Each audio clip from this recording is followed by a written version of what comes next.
Imagine this, it's 1949. A team of footballers from Nigeria arrives in the United Kingdom, ready for a groundbreaking tour. But as they step onto the pitch for their first match, the crowd gasps. They're not wearing boots. They're playing barefoot. This is the incredible true story of the Nigerian national team, the first ever to tour the UK, a team that would become known as the Barefoot Conquerors. Back then, Nigeria was still a British colony. The idea for the tour was sparked by the Football Association in London as a way to promote the sport and foster goodwill. A selection committee, led by a man named Captain D.H. Hawley, scoured Nigeria for the most talented players. They held trials across the country, watching countless matches to pick the final 18-man squad. These weren't professional athletes as we know them today. They were clerks, civil servants, and mechanics, united by their passion for football. The captain of this pioneering team was a man named Edom Henshaw, a revered figure in Nigerian football. Their journey began on a passenger ship, the MS Apapa, sailing from Lagos to Liverpool. It was a long voyage, a whole new world opening up for these young men. When they finally arrived in Liverpool, they were greeted not just by officials, but by a wall of British press and photographers, all eager to get a look at this team from a distant land. The media was fascinated by them, especially by one glaring detail: their preference for playing barefoot. You see, back home in Nigeria, playing barefoot was completely normal. The players were used to the feel of the ball on their skin, giving them incredible control and a unique style. But in the cold, wet, and often muddy conditions of an English autumn, this was seen as a huge disadvantage. The British press was skeptical, to say the least. Could these men really compete against seasoned, boot-wearing English teams? Their first match was against Marine AFC, a respected amateur club. The stadium was packed. Spectators came out in droves, driven by sheer curiosity, as the Nigerian team, in their green shirts and white shorts, walked out barefoot onto the damp English grass.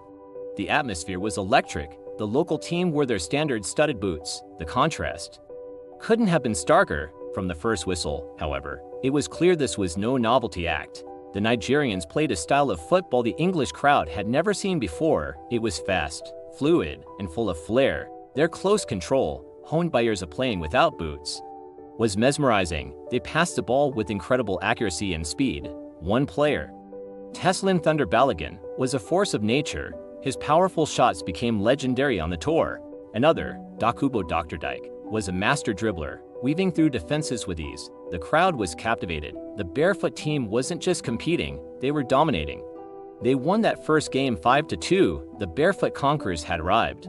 Their journey took them all across England, playing 9 matches in total. They faced teams like Bishop Auckland, Leytonstone, and South Liverpool. The weather was a constant challenge. They played in rain, wind, and on pitches that turned to mud baths. The cold was biting. To combat this, the players would often wrap their feet in bandages for a bit of protection, but they stuck to their principles, refusing to wear the heavy leather boots of the era. They felt it slowed them down and took away their natural touch. One of the most memorable moments of the tour came during a game where the conditions were particularly awful. The pitch was soaked. A British newspaper famously reported, "Nigerians don't mind the mud." It was true, while their opponents struggled to keep their footing. In the slick conditions, the Nigerian players seemed almost to glide over the surface. Their bare feet gave them a surprising amount of grip and a lower center of gravity. The results of the tour were impressive. They won 2 matches, drew 2, and lost 5.